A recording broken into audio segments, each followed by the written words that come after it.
Now अब हम पढ़ेंगे some common human disease caused by microorganism. ठीक है, कुछ कॉमन डिसीज़ जो माइक्रो ऑर्गेनिज्म के द्वारा फैलती हैं, उन डिसीज़ के बारे में हम पढ़ेंगे।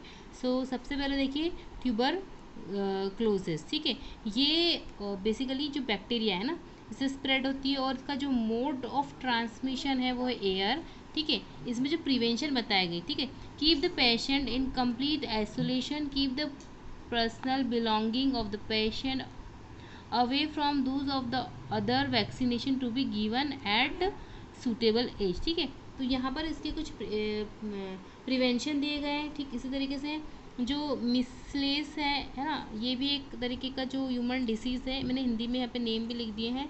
फिर वायरस से ये स्प्रेड होता है एयर, इसका जो मोड ऑफ ट्रांसमिशन है। ठीक है, फिर चिकन पॉक्स हो गया वायरस। ठीक है, माइक्रो ऑर्गेनिज्म पोलियो वायरस। ठीक है, फिर क्लोरेला इसको, फिर ये बैक्टीरिया से होता है, इसका मोड ऑफ ट्रांसमिशन है वाटर फूड।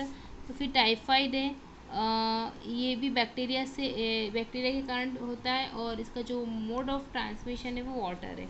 फिर हेपेटाइट्स है, वायरस से होता है ना, इसको ये इंपॉर्टेंट है हेपेटाइट, इसको हम बोलते हैं लीवर में सूजन आ जाती है ना उससे। ठीक है, फिर उसके बाद इसको ये वाटर के थ्रू होता है। ठीक है, इसके बाद आता है मलेरिया। मलेरिया प्रोटोजोआ है। ठीक है, इसका जो माइक्रो ऑर्गेनिज्म और मॉस्किटो। ठीक है, तो ये बेसिकली इनके बारे में कुछ बातें बताई गई है ना, इन माइक्रो ऑर्गेनिज्म के बारे में।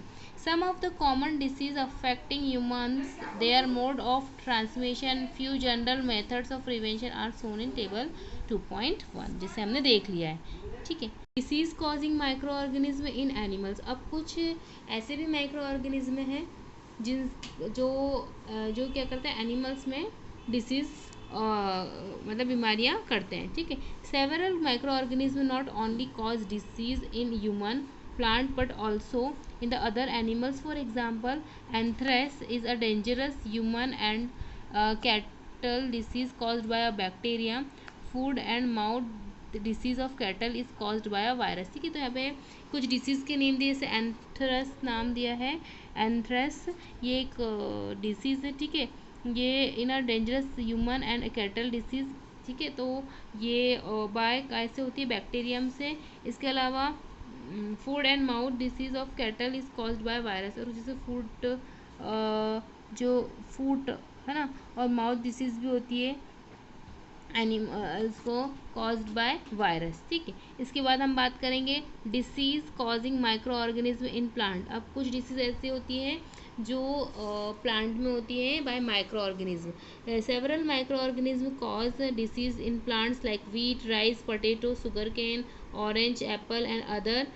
ये जितने भी जो प्लांट्स के नेम है, इनमें भी डिसीज़ हो जाती हैं। ठीक है, the disease reduce the yield of crops. C2.2 for some such plant disease they can be controlled by use of certain chemicals which kill the microbes। ठीक है, तो यहाँ पर ये टेबल में बताया गया कुछ प्लांट डिसीज़ के नेम और उन जो कौन से माइक्रो ऑर्गेनिज्म से होती है। सो प्लांट डिसीज सिट्रस कैंकर, ये होती है बैक्टीरिया से, इसका जो मोड ऑफ ट्रांसमिशन है वो है एयर। इसी तरीके से रस्ट ऑफ वीट, ये होता है फंगी से और इसका जो मोड ऑफ ट्रांसमिशन है और एयर एंड सीड है। फिर येलो वीन मोसिक ऑफ भिंडी, मतलब ये होता है वायरस से और इसका जो मोड ऑफ ट्रांसमिशन है वो है इंसेक्ट्स। ठीक है, अब हम बात करेंगे फूड पॉइजनिंग। अब फूड पॉइजनिंग क्या होता है, so basically Bujo was invited by his friend to a party and he ate a variety of food stuff. On reaching home, he started vomiting and had to be taken to a hospital। ठीक है, तो यहाँ पे बूजो ने अपने friend को invite किया था मतलब पार्टी में, और उन्होंने बहुत सारी वैरायटी ऑफ फूड मतलब क्या कहते खाया, और इसके बाद वो घर गए और उन्हें क्या होने लगी, वॉमिटिंग होने लगी। The doctor said that this condition could be due to food poisoning. तो डॉक्टर ने बताया कि ये जो कंडीशन है ये फूड पॉइजनिंग के कारण हुई है। अब Paheli wonder how food can become a poison. Paheli का एक क्वेश्चन है कि भाई जो फूड है वो पॉइजन कैसे बन गया। Food poisoning could be due to the consumption of food spoiled by some microorganism. अब जो फूड पॉइजनिंग कैसे होता है, जो फूड है वो पॉइजन में कैसे कन्वर्ट हो जाता है, जो कुछ फूड होते हैं जो माइक्रो ऑर्गेनिज्म द्वारा क्या होते हैं, स्पॉइल खराब कर दिए जाते हैं, उसी को हम बोलते हैं फूड का मतलब फूड का खराब होना, और उसको कोई इंसान खा लेता है तो उसे फूड पॉइजनिंग हो जाता है। Microorganism that grow on our food sometimes produce toxic substances. कभी कभी क्या होता है कि जो हमारे खाना होता है उसमें माइक्रो ऑर्गेनिज्म ग्रो करते हैं, और जिससे क्या होता है कुछ टॉक्सिक सब्सटेंस को वो प्रोड्यूस कर देते हैं उस फूड के ऊपर।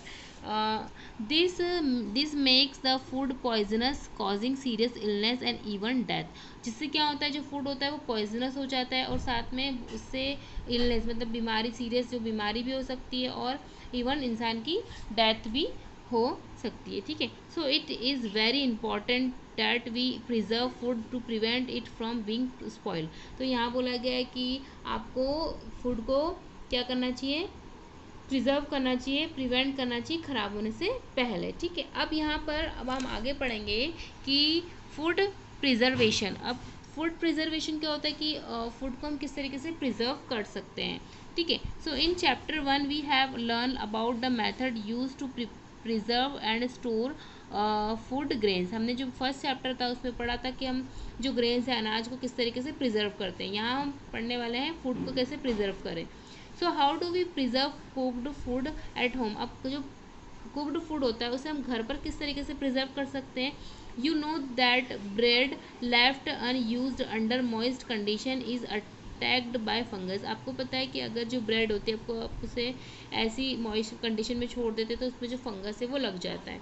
ठीक है, microorganism spoil our food. जो माइक्रो ऑर्गेनिज्म होते हैं जो फूड को क्या कर देते हैं, स्पॉइल कर देते हैं। Spoiled food emits bad smell and has a bad taste and changed color। देखिए, जो स्पॉइल्ड फूड होता है वो क्या होता है, इसकी जो स्मेल होती है बहुत बैड होती है, एंड उसका टेस्ट भी बैड होता है, उसका कलर भी चेंज हो जाता है। ठीक है, उसमें क्या होता है, is spoiling of food is is spoiling of food a chemical reaction. यहाँ पे क्वेश्चन पूछा गया है क्या जो फूड स्पॉइल हो जाता है, ख़राब हो जाता है, क्या वो केमिकल रिएक्शन होता है, ये केमिकल रिएक्शन से होता है। तो जी हाँ, इसका आंसर क्या होगा, केमिकल रिएक्शन से ही होता है। Paheli bought some mangoes but she could not eat them for a few days later she found that they were spoiled.